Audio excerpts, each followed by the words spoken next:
As we come on the air at 4 o'clock, tensions continue to rise after the U.S. attack that killed the top Iranian leader. We have live team coverage tonight on why President Trump is defending the decision today, the decision to send thousands of troops there, and how it's expected to affect all of us here locally. Plus, the rush is on to get real ID is what you need to know before you get one, and why some people are reporting issues with their passports. And we're tracking your weather heading into this first weekend of January, and where you will be able to find some big waves if you are so inclined. Hello, thank you for joining us. I'm Mark Brown, in for David Ono. And I'm Ellen Leyva. This is Eyewitness News at 4 o'clock. So what happens next? This is the overriding question a day after a U.S. drone strike killed Qasem Soleimani, a top Iranian general responsible for numerous attacks, which have killed, among others, U.S. servicemen and women.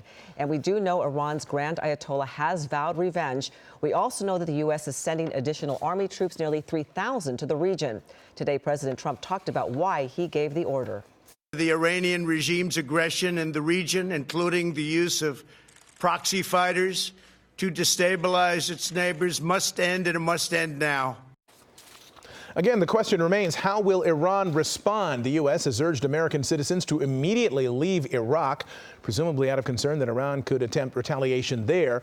Also, an army brigade has been put on alert to potentially go to protect the U.S. embassy in Lebanon, where Iran has considerable influence. And we have team coverage from across our nation on the reaction to the killing of Soleimani and potential consequences, from local reaction to where troops are being deployed from to how it's impacting our local synagogues. We begin with Carlos Granda live in Encino, where he's been talking with Iranian Americans. Carlos?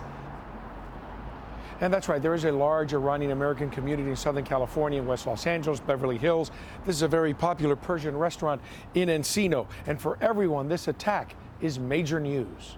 This morning over coffee, the conversation is all about tension in the Middle East and the death of Qasem Soleimani. He did also inspire a lot of fear. And yes, we're halfway around the world in the United States. But still, the Islamic Republic and Qasem Soleimani, those names do carry weight for us as well. This area is known as Persian Square. It was established as many Iranians left their country back in 1979 after the revolution that pushed out the Shah and brought the Ayatollah Khomeini into power. My parents fled Iran. It wasn't a safe place for them to be. Liran Kaivan says he would like to see Iran as a free country, but doesn't know if that will ever happen. You do want a regime change, but on the other hand, to do it through violence between two big countries like the US and Iran could escalate into, like a World War III. We asked several people if they would comment about what happened. Many told me they didn't want to say anything. Some still have family in Iran, and they don't want to cause any problems. I am worried all the time. I am concerned. I have a 9-year-old brother there. I have about probably a couple of hundred extended family, cousins, and so on. But I've always had fear for them because of what's going on over there. Meanwhile, law enforcement locally is on alert. The LAPD issued a statement. While there's no credible threat to Los Angeles, the LAPD is monitoring the events developing in Iraq. We will continue to communicate with state, local, federal, and international law enforcement partners regarding any significant intel that may develop. This department is committed to ensuring the safety of our vibrant and diverse community, and we ask every Angelino to say something if you see something. And people say they expect Iran will try to respond, and they say all they can do now is wait. Reporting live from Encino, I'm Carlos Granda, ABC 7 Eyewitness News. Carlos, thank you. And many airports across the country are also on high alert because of the Iran strike. This is a live look at LAX. And coming up on Eyewitness News at 5, we're live there with what the airport is doing out of an abundance of caution. Locally, synagogues here were already on alert and had ramped up security because of an increase in anti-Semitic attacks. Now, synagogue leaders are being urged to tighten security and to be vigilant and report any suspicious activity. Eyewitness News reporter Josh Haskell is live in the Fairfax district with a reaction to the death of Iran's top general. Josh? Mark and Ellen, as you said, security has already been high at Jewish institutions and places of worship across the city. Jews here, they tell me that they feel safe. They're just not sure how Iran plans to retaliate.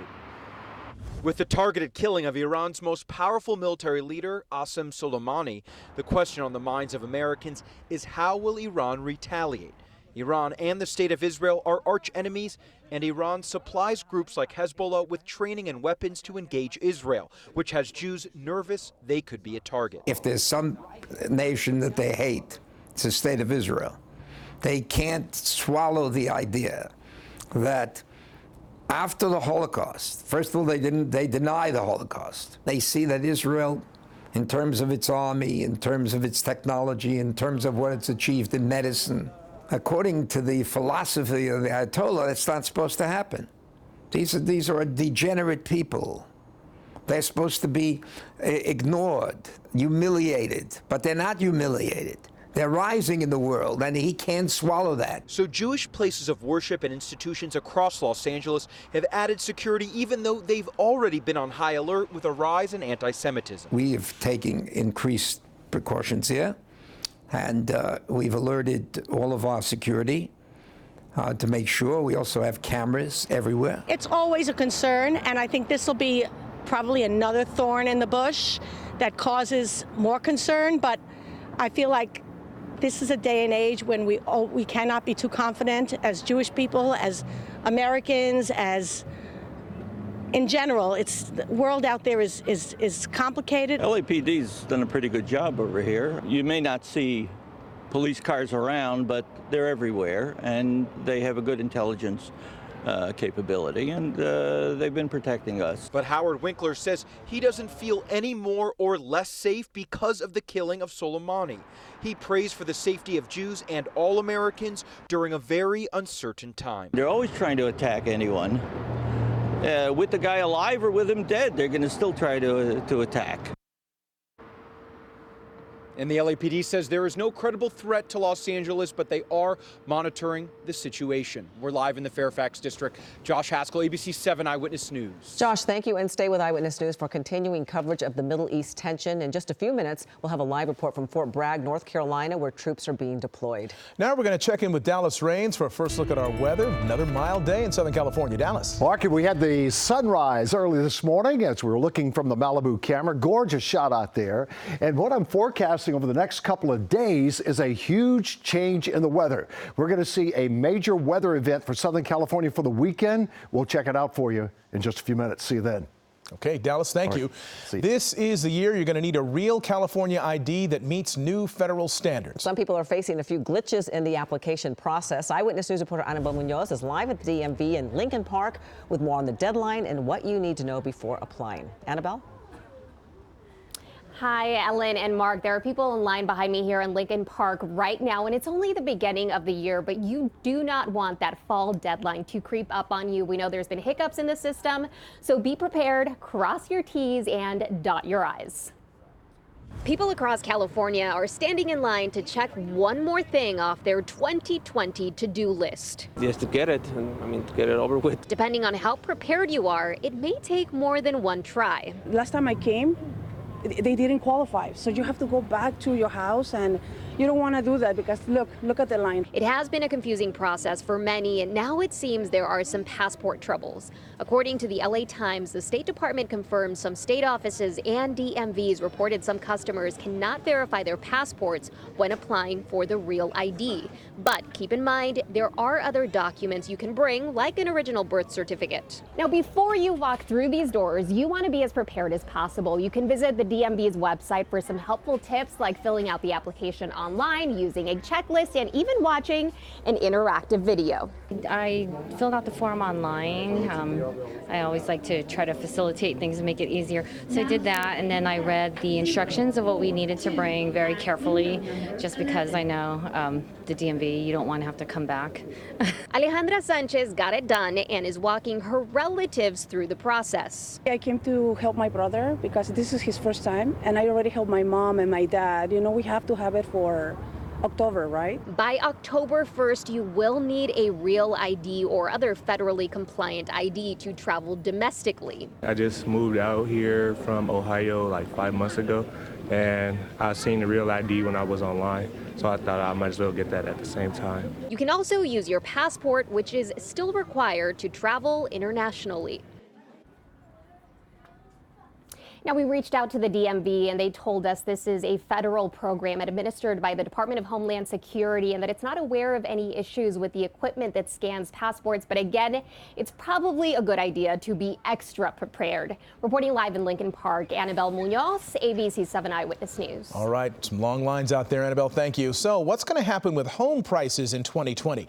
Nobody knows for certain, but in a survey for the online real estate company Zillow, a panel of real estate experts predicts California in general and Southern California in particular will have some of the weaker housing markets in the country. On average, the panel expects home prices nationwide to grow nearly 3%, but they predict that L.A. will underperform that growth. More than a third of the panelists even predicted home prices could fall in 2020. Still ahead on Eyewitness News at 4, a live report from North Carolina where troops are getting ready for deployment after the attack on Iran. Plus, police are investigating 2 liquor store robberies in Culver City. They say they may be connected. And take a look at these waves shot by Air 7 HD. Meteorologist Dallas Raines will have more on that, plus the rest of your weekend forecast next.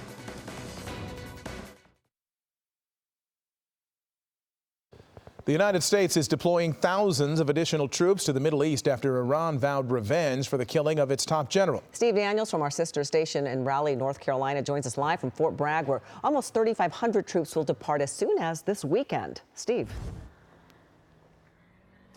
Yeah, Mark and Ellen, those orders from the Pentagon just coming this afternoon. You can imagine this is a tough time for these 3,500 Fort Bragg families just now getting that news. They've got to pack up their loved ones, men and women in uniform, and get them ready to go as early as the next couple of days or so. They will be joining 750 other Fort Bragg soldiers who just deployed on New Year's Day. They left here just a couple of days ago. They are now on the ground in Kuwait. This latest round, 3,500 more paratroopers from the 82nd Airborne Division also headed to Kuwait. The Trump administration not entirely clear about this mission going forward, only saying that these Fort Bragg soldiers will be there to bolster our forces in the Middle East. As, of course, you've been reporting, Iran is promising retaliatory attacks after one of their top generals was killed there in that U.S. airstrike outside the Baghdad airport yesterday. This is a very difficult time here for these Fort Bragg families. They are beginning the new year with obviously a lot of uncertainty, a lot of worry, a lot of anxiety. This is called an immediate response group, so they know this is part of the job. They know this is part of life in the military, but they did not see this coming at all. It really was a surprise, as these families here in North Carolina are at the heart of these escalating tensions with Iran unfolding right now. And Mark and Ellen, we're a long way away from Southern California, 2,500 miles or so, but I know these families here in North Carolina at Fort Bragg tonight would appreciate your thoughts from Southern California. Well, our hearts certainly go with those soldiers and with those families as well. Thank you, Steve Daniels from our sister station in Raleigh, North Carolina. The news now, police are investigating 2 overnight armed robberies just a mile apart in Culver City that may be connected. 2 armed suspects were caught on surveillance video robbing a liquor store on Washington Boulevard near Centinela Avenue. LAPD believes the same duo robbed another liquor store in Mar Vista earlier in the night. Frequent customers were surprised about what happened. It is kind of shocking. It's not a neighborhood where something like this typically happens. Yeah, it's a shame. Culver City police are also looking into reports that one of the men was holding a cattle prod taser. They can't confirm it since the men did get away. No one was injured in either robbery, and now both are under investigation, with police trying to identify these suspects who kept their faces only partially concealed. Chino's Planes of Fame Air Museum is preparing for a special Saturday event. Tomorrow it's presenting its monthly Living History Flying Day featuring the Focke-Wulf FW-190. That was an enemy aircraft, a German aircraft. It played an important role in World War II history. That FW-190 will be on display and perform a flight demonstration. That's it right there. Experts and historians will also be on hand to speak about the plane. The museum is open to the public. General admission $15, $6 for kids over 5, free to under. And our kid at heart, Dallas Raines, is in heaven right now. Yeah, I really am. I've been out there before, and I flew a P-51 Mustang. Whoa. It was really fantastic. We had some big swells down on the coastline. Take a look at this video. Of course, surfers absolutely love it. It's been a heyday with the sunny skies and some gorgeous sunsets, great surfing. I'm going to keep it going for you tomorrow, surfers, and then maybe about Sunday we'll start breaking it down a little bit. Here was the sunrise this morning from the Burbank Burbank camera, so we have these gorgeous sunrises and beautiful sunsets, all part of these high cirrus clouds have been coming in from Northern California.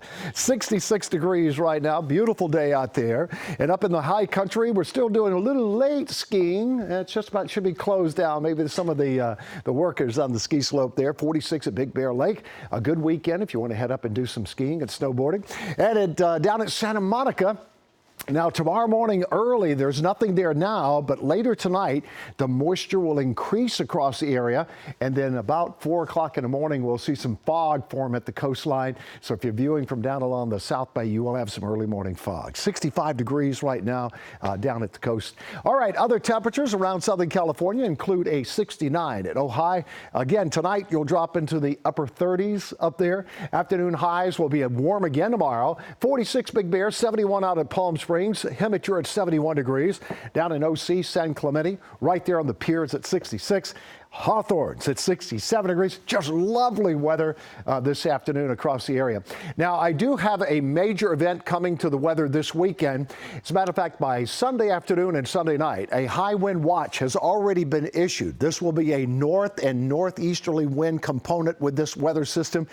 And this one can cause some damage, kind of like the last one we had with some of the areas through the canyon passes that are right up next to the foothills and coming through the Cajon Pass and then down out into Orange County. We could see some wind gusts up to 50 and 60 miles per hour. We don't have to worry about that tomorrow because this big dome of high pressure is kind of hanging around, and it looks beautiful today too.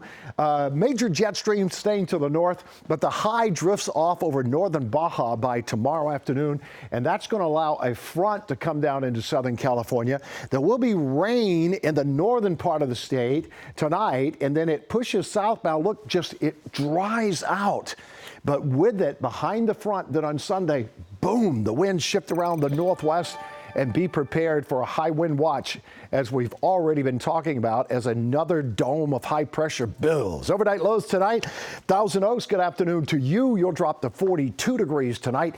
It'll be 32 in Wrightwood, Apple Valley, a little chilly at 39, and 48 at Dana Point. Morning fog tomorrow, then sunshine. It looks beautiful with Lake Elsinore, Riverside. All of our friends out in the IE getting temperatures in the low 70s tomorrow, 67 at Long Beach and 50 up there at Fraser Park. Here's 7-day forecast then. Other than some patchy morning fog, 71. And then the winds blow in Sunday afternoon into Monday with wind gust up to 35 and 40 miles per hour and occasional gust up to 60 in those wind-prone areas. In the valley, 71, 69, 72. So it really doesn't cool off until next week. But notice I have no rain in the 7-day forecast. These fronts that are going through on Sunday and Wednesday just don't have any moisture with them at all. Surfers still looking good tomorrow at 3 to 5, 2 to 4 on Sunday. Fog at the coastline. Now let's go to the mountain forecast. Sunshine 52, 51. Turning colder on Monday in the mountain areas. Enjoy some sunshine there. And in the desert, 62, 59. And down to 57 by Monday. More weather in just a few minutes. All right, Dallas, thank you very much. Right now, let's get a check on those roads on Friday afternoon. Here's Jonathan Novak. Thanks, Helen. Well, we've got the 10 is a trouble spot today, it seems. We've got a couple of accidents here. This one on the left side of your screen, the 10 west at Lincoln Boulevard has the number 3 and 4 lanes closed. That one is an ABC 7 traffic alert. And then also a little bit upstream at Cloverfield Boulevard, things are also backing up there, number 1 and 2 lanes. And then you've got the eastbound direction, of course, as you approach the 405 is a trudge along there. So further down on the 10, we have a couple of more accidents, and these are at Indian Hill Boulevard and Vineyard Ave. Those also causing some slowdowns in those spots. Let's take a look at the drive times. It's going to be a slow drive pretty much anywhere you look today. 57 north, 22 to the 10, 31 minutes. The 10 east McClure Tunnel to the 5 is, of course, well, the 10. It's a slow spot right now. 56 minutes in the 101 north, 170 to Winnetka, 19 minutes. This is our downtown camera, 110 north at 7th Street, and it is slow there as well. So drive safely, everybody. More traffic in a few minutes. Back to you guys at the desk. Okay, Jonathan, thank you. Welcome. Still ahead for us here, remembering a beloved member of the Whittier community. How loved ones are honoring the man known as the Tricycle Man and how he got that title. Plus, as flu numbers continue to skyrocket, we'll take a look at some natural flu fighters in today's Circle of Health report.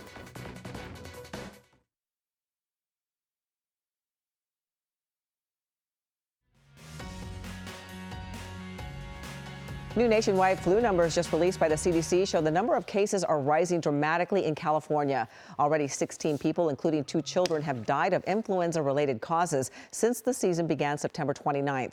CDC says flu levels are abnormally high for this time of year, which is a worry for local residents and health professionals alike. Experts recommend getting your flu shot as the best way to protect against the virus. And nationwide, the CDC estimates there have been at least 6 million flu cases and nearly 3,000 deaths. But there are some things you can do to support a healthy immune system. Circle of Health reporter Denise Sador has the details on natural ways to fight the flu. To beat this, you may need to eat this. Oranges and grapefruits get all the vitamin C glory when it comes to boosting your immune system. But did you know 1 cup of strawberries or raw broccoli gives you nearly 100% of your daily vitamin C? And a medium-sized red bell pepper contains nearly double the daily value. I'm a medical doctor and I prescribe medicine, but I always like to take the natural approach whenever possible, and food is medicine. Garlic and olive oil have anti-inflammatory and antimicrobial properties, which help fight off infection. You can also drink bone broth, which contains a more concentrated dose of vitamins, minerals, and amino acids. To give it some flavor, simmer it with ingredients like ginger or cayenne pepper for an extra immune boost. There's a growing body of evidence that shows that healthy nutrition and medically tailored meals can significantly improve overall health outcomes.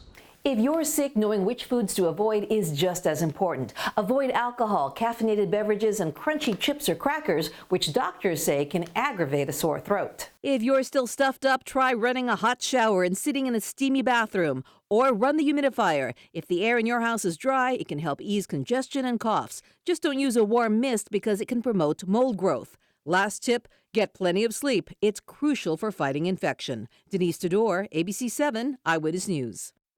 A funeral today for the tricycle man of Whittier. If you live there, you likely know who we're talking about. 61-year-old Danny Martin was a fixture for decades, riding around on his trike with the big American flag waving to everyone he saw. Last month, Martin was hit by a car and killed. Long before he became the tricycle man, Martin was a professional motocross racer. After a bad crash in 1981, doctors thought he might never walk or talk again, but he made a remarkable recovery and went on to his second career as the friendliest guy in Whittier. Wow. Still ahead on Eyewitness News at 4 o'clock. We'll continue to follow the fallout on the attack on Iran. We are taking a deeper dive into the latest reaction just into the newsroom and how Iran is responding to it all. Will that attack cause your gas prices to go up? I'm Rob Hayes. A closer look coming up. This is Eyewitness News with live breaking news. Welcome back. I'm Mark Brown in for David Ono. And I'm Ellen Leyva. This is Eyewitness News at 4 o'clock. And we have some breaking news in South Los Angeles where a hit and run has hurt 2 children at least. Let's go to Chris Christie in Air 7 HD. Chris.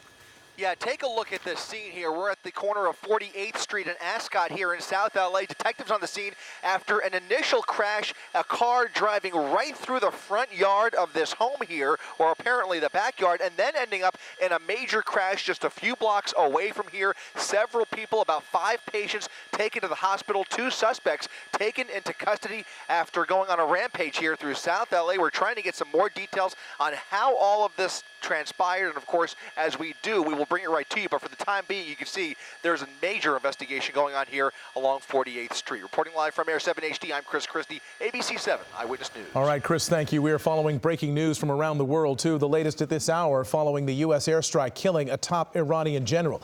Iran is vowing revenge, and the U.S. is clearly not taking that as an idle threat. Nearly 3,000 additional Army troops are being deployed to the Middle East, and the U.S. is urging all American citizens to leave neighboring Iraq, where that killing took place, and where Iran has militia fighters currently stationed capable of launching attacks. Meanwhile, oil prices are surging in the wake of the attack, prompting new concerns over potential retaliation against the oil supply in the Middle East. Eyewitness News reporter Rob Hayes joins us live now with more on the attack and how it may affect our wallets. Rob? Yeah, the concern right now is that Iran will retaliate against the United States, driving gas prices up. Now, you take a look behind me, you could see right now gas prices are holding relatively steady. But experts say they could start to climb if Iran targets the world's oil supplies. When word came that the U.S. had killed 2 high-ranking Iranians, the oil market flinched. Prices for crude initially jumped 4% globally as traders braced for Iran attacks designed to strike the world's oil supply. Oil markets, of course, jumped today on the risk that Iran will retaliate. That is what the market is reacting based on fear of what lies ahead. Patrick DeHaan is a petroleum analyst with GasBuddy. He and other experts say right now, Americans heading to the pump should see little, if any, jump in prices.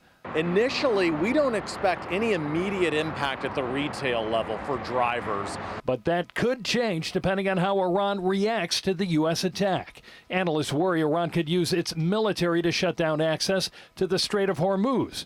But even then, DeHaan says there's a good chance any spike in gas prices won't be as dramatic as those we've seen recently due to California refinery issues. Of course, just depending on how hard and how heavy Iran responds, there certainly is the potential that this could go beyond those types of events in magnitude. And even if prices at the pump do spike, the Automobile Club of Southern California says there are simple steps you can take to bring your fuel bill down.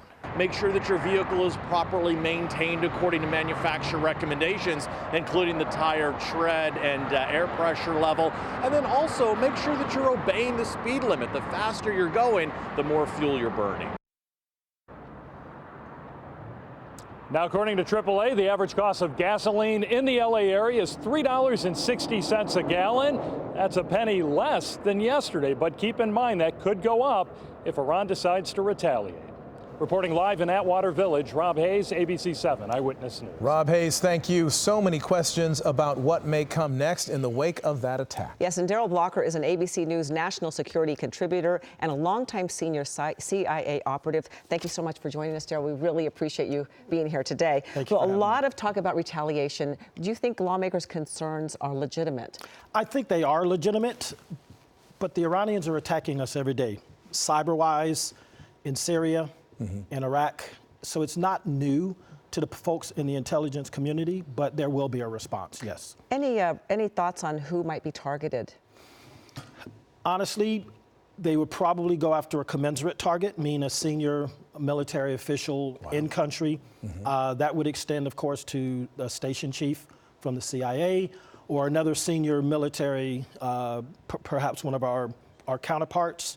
The Iraqis were probably involved in this, and some of our Five Eyes partners may have been involved in this strike. What about their capabilities in terms of trying to mount some sort of counter-strike? If they were going to do it against a military target or a military official in country versus perhaps something here, something completely removed from that, but something that would make a big impact?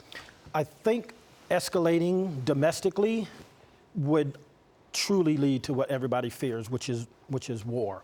It's more likely to happen in Syria, in Iraq, maybe in the Pakistan, Afghanistan, in ungoverned spaces, in places where there aren't established governments and rule of law. What are their capabilities if they're going to do that sort of thing? Do they have drones? Do they have the ability to launch the sort of strike that the U.S. did? They do have drones, and they have used armed drones in Yemen. They're not nearly as advanced as the United States is, of course, but yes, they have a drone capability, and their capabilities are good, but let us not forget, 8 years they fought a war with Iraq and couldn't win. There's no way they can beat us militarily, which means they're going to come at us through proxies. Okay. Well, the president today spoke about Soleimani saying that the result of intelligence-based assessment, that's what the attack was based on. As a former CIA chief of station, do you believe that this intelligence officials, that's a legitimate concern? Right. So the Iranian Mission Center, which is the CIA's internal element tracking Iranians, stood up in 2017, but there was always an Iranian presence, an Iranian targeting unit within the CIA. So we've been tracking Soleimani for many, many years. Anytime he leaves the country, we're probably somewhere close following him and tracking what he's doing. So a targeting package was probably already in existence. This was not a off-the-cuff, fly-by-night operation. This is something that was collected over many, many weeks and possibly even many, many years.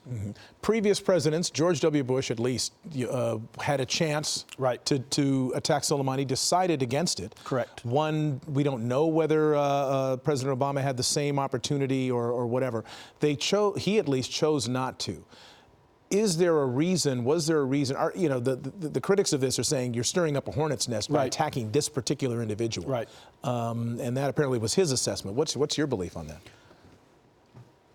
Soleimani has gotten emboldened over the last decade.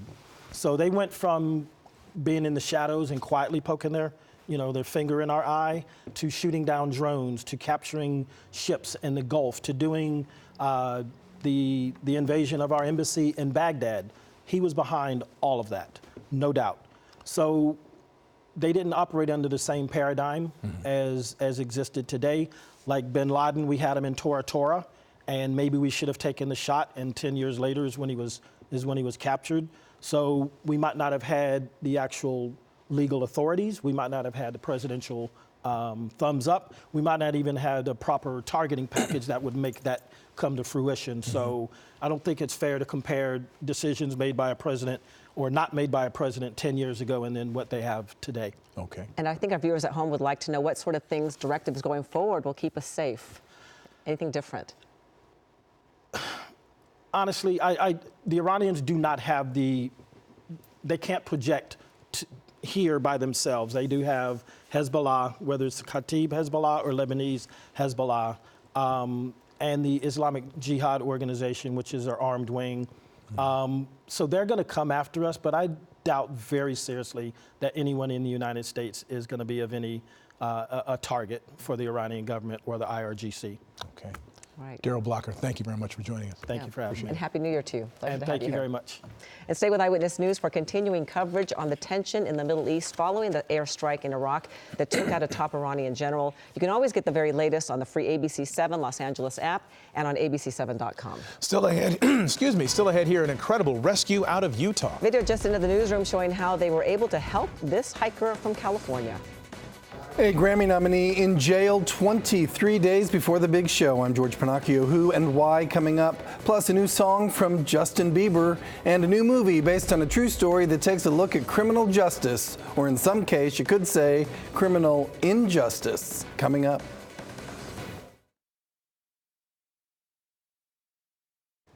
You know, we could just call it the Sunset Report, but we're going to take another look at our weather with Dallas Raines. Dallas? I like the Sunset Report, and every day, friends, we've had these beautiful shots. You saw the snow back there behind Mark and Ellen and the snow-capped mountains of Southern California. And now let's look at Malibu. Wow, what a shot that is. Here's a 7-day forecast. We do have some little fog. I'm forecasting that to form tomorrow morning down on the coastal area. 71. And then a big change in the weather comes Sunday afternoon as I'm forecasting a Santa Ana wind event. High wind watches will be in effect along the area on Sunday as winds will gust to 35 to 45 miles per hour. We're going to hold that into Monday. And as you can see, Ellen and Mark, I have no rain in the 7-day forecast. Have a good weekend. You too, Dallas. Thank you. Thanks. Let's get an update on that afternoon drive. Here's Jonathan Novak. Thanks, Ellen. All right, we've got the ABC 7 traffic alert. We're still following on the 10. Now, this is at the Lincoln Boulevard exit, but there's also another accident at Cloverfield Boulevard. Both of them obviously causing some backups there as we see the number 3 and 4 and the 1 and 2 lanes blocked with each of those accidents. That is a big mess. And, of course, the eastbound direction is backed up as you approach the 405. A little further to the east, 105 west at Paramount Boulevard. The HOV lane is blocked there, and that's bringing things down about 30 miles per hour at best. Drive times, well, it's a slow day. 405 northbound, 22 to LAX, going to take a half hour. 60 east, 710 to the 57, 39 minutes. And the 5 south, 134 to the 10, 26 minutes. And here you go, the 5 south at the 710. That's not the 719, the 710. Things are slowing down big time there, too. Drive safe, everybody. More traffic at 5 o'clock. Back to you guys. Maybe we need a 719 freeway. Yeah, we can need that. Yeah. Add it up. Yeah, I was on the 710 earlier. We go. could use another few digits. Thanks a lot. 2 new movies take us into the world of criminal justice, one of them based on a true story involving death row. From the music world, a new song from Justin Bieber, but first a music star arrested. And here's George Pinocchio. All right, thank you. Rapper DaBaby is up for 2 Grammys later this month, but today he's in legal trouble. According to a report in Rolling Stone, DaBaby, whose real name is Jonathan Kirk, was arrested in Miami on Tuesday. It reportedly involved promoters at a venue shorting him on a parent's fee. This led to an altercation with Kirk and other offenders, allegedly taking things, including a credit card from one of the promoters. Miami police say that he was arrested on a battery charge after being accused of punching a promoter in the face. Police also discovered an outstanding warrant for Kirk in Texas. In court today, he was ordered held without bail because of the Texas warrant. Yeah, you got that yummy, yum, that yummy, yum, that yummy, yummy. Okay, Justin Bieber is out with his first new single in 4 years. It's called Yummy. Bieber also has announced a new tour for 2020. As for when his next album is due, there is not yet a release date. Gretchen Carlson is returning to the broadcasting world. Deadline reports the former Fox News anchor has signed a deal with Blumhouse to develop an interview series to discuss topical and provocative subject matter. There are no decisions yet on where the show will air. Two new films at the box office are taking us to death row to tell two very different stories. The first is Clemency, starring Alfre Woodard as a prison warden who spent years carrying out death row executions. The film deals with the toll that takes. Do you have any family that would like to claim your body? We have for generations debated the pros and the cons of capital punishment, but no one has ever done a picture, a film about the people that we charge with carrying out those executions, what it means to their lives. Aldous Hodge plays a key role as an inmate set to die. Clemency is in theaters now. The other film focuses on a wrongfully condemned prisoner on death row and the civil rights defense attorney who's working to set him free. It's called Just Mercy, and it's based on a true story. When I was a teenager, my grandfather was murdered over a black and white TV. In Just Mercy, Michael B. Jordan plays Harvard-educated civil rights defense attorney Brian Stevenson. It's based on Stevenson's book, Just Mercy, a story of justice and redemption. He is an executive producer of the film. I wanted the story to reach more people, but I wanted to make sure we preserve the integrity and the truth-telling.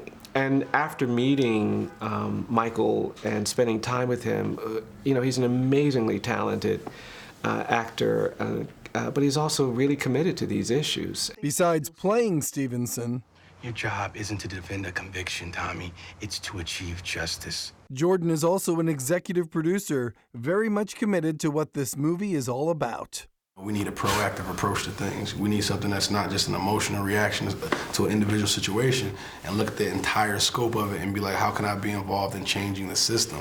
How can I be involved in changing, what judges are sitting where, what policies are being put in place. That's the real fix. We're putting Band-Aids right now on open wounds. And none of that matter when all y'all think is I look like a man who could kill somebody. But that's not what I think. Brian Stevenson is the most incredible person I've ever met. This is the most important movie. A person who's helping people get exonerated off death row. It's a thankless job, but thanks to Michael B. Jordan, what he's done behind the camera and in front of the camera, it's just been amazing. Whatever you did, your life is still meaningful. And I'm gonna do everything possible to keep them from taking it. Just Mercy is in limited release now. It goes wide on January 10th. Warner Brothers says it has so far received an A+ cinema score from moviegoers who've seen it.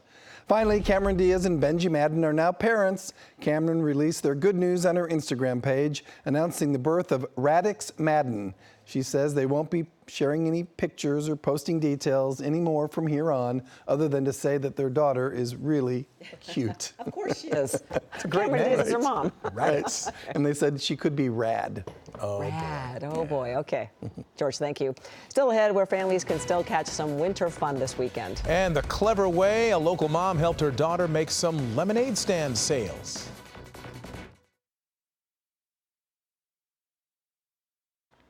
And we just love this, and we figured you would too. Take a look at this sunset over Angeles National Forest right now. The sunset and the snow and the trees makes for a pretty beautiful way to end the week. No kidding. If you haven't made it out to the OC Winter Fest this year, you've still got a couple of days. It's the last weekend for the wintry celebration at the County Fairgrounds in Costa Mesa. Tomorrow will be a Touch a Truck event where kids can explore a fire truck, construction equipment, and other cool vehicles. Sunday brings a celebration of Three Kings Day, and every day there is ice skating, tubing, snow play, and other wintertime activities. Check out this adorable video of a Studio City mother getting creative to help support her mother's struggling lemonade stand. There you go. Bye. Thank you. Evie Kaiser's mom decided to put on a disguise, covering her face with a scarf and a hat and speaking in a funny voice so her daughter wouldn't recognize her when she bought lemonade. Very smart.